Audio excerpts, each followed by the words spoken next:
Forward, please. And sir, if I could have your name and address, and I appreciate that. Yes, my name is Dan Kelly, and I live at 28 Weatherstone Court.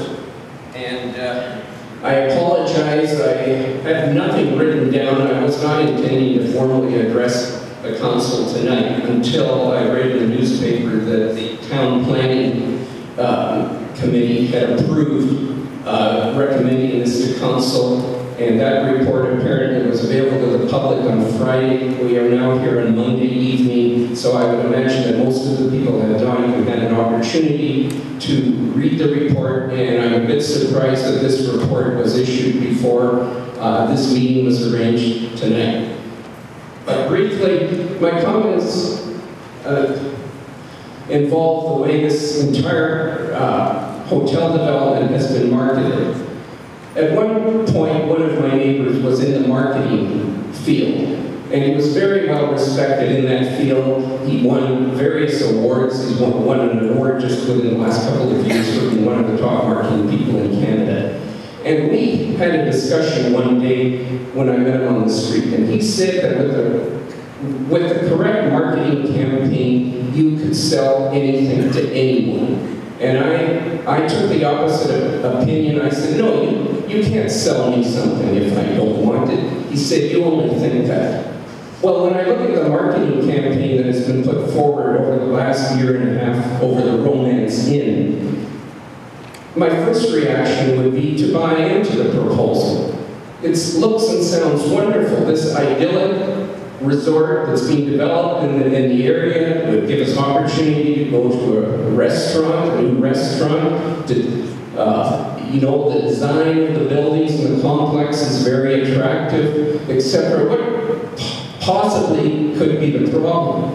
Well, I think the town council has to look at not the marketing campaign, not the best case scenario, but I think they have to look at the worst case scenario. And if anything, the worst case scenario has to be planned for. When I went out onto my deck after, this is really about last summer, after I attended the first meeting, I was sitting there and I heard voices, and I listened to try and make out what they were saying. And it was instructions that were being given to the people on the jet boat in the river. And I could clearly identify after a while what was being said. So in other words, the layout of this land is the terrain is so flat that the sound can travel unimpeded for 1.5 miles to 2 miles. When I look at who the developer is behind this location of this project and the amount of money that will be involved to construct it, it will be a multi-million-dollar project. The only way that this is viable is if it is going to be used extensively for weddings, receptions. And I think with the international campaign that the artist has in place, this would be a perfect way to market this around the world as an alternative to Niagara Falls. So I can see every Saturday night in the warm weather a different wedding taking place. And I think because of the design, it will lend itself perfectly to wedding receptions and people coming to stay the weekend for weddings. Well, what this will do in the way of noise is going to be a substantial problem for the neighborhood. And to talk about the noise buffers being vegetative is almost comical. If my understanding is that there's going to be 106 rooms in the hotel, an event space for 250 people, and a 200 space dining room. Well, my math, that adds up to 652 people maximum. Let's say we add in another 50 people for staff. We're talking about a potential of 700 people on the property on a summer's evening. The space, the noise that would come from a venue like this on a Saturday night would be substantial. I imagine, like all of you, I've been to weddings. After 11:30 at night, there's always a few people that get a bit out of hand. We know where this is going to go with the music on a Saturday night, and I don't think the town has the resources in place to deal with the number of noise complaints that they're going to receive. The majority of people living in this area are of retirement age and are not going to want to take part in the music.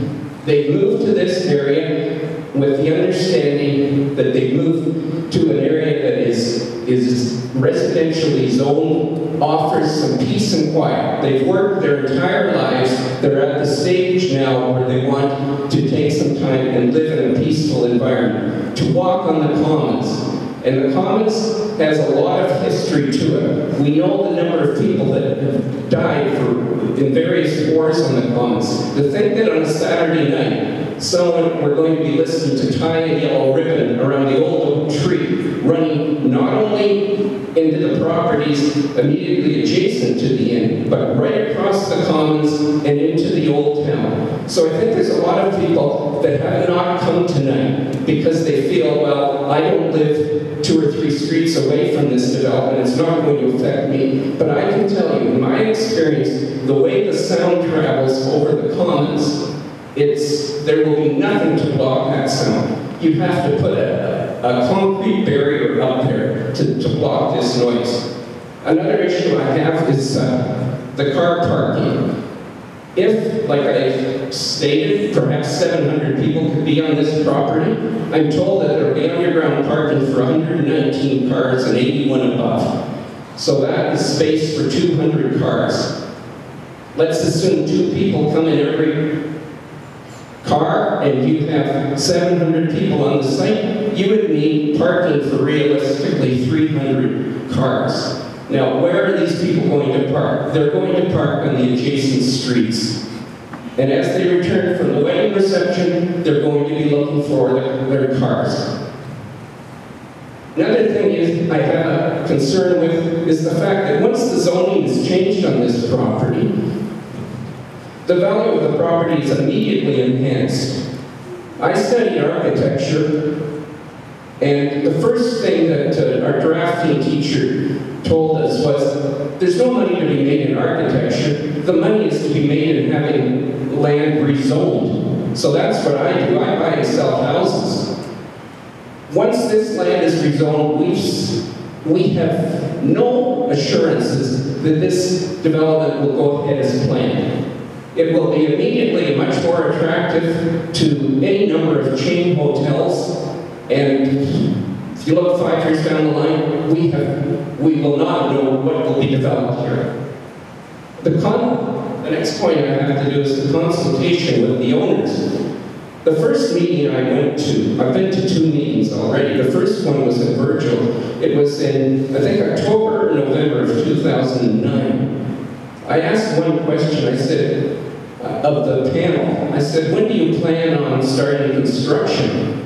And at that time, as I recall tonight, I was told March 2010. Well, I'm aware of how long it takes to have plans put through the town council. And if in October, November of 2009, you're talking about starting construction in March of the following year, then you really feel that you have all your approvals in place. There's nothing, you have no issues to deal with. And so I don't feel that really the development here should be approved. The town is just opening, it's a can of worms here, which could be a potential nightmare. This is a residential area, it's been zoned residential, people have bought into it with the belief that that would be maintained, and I don't think that this should be approved for the number of reasons that I listed. Thank you. Thank you.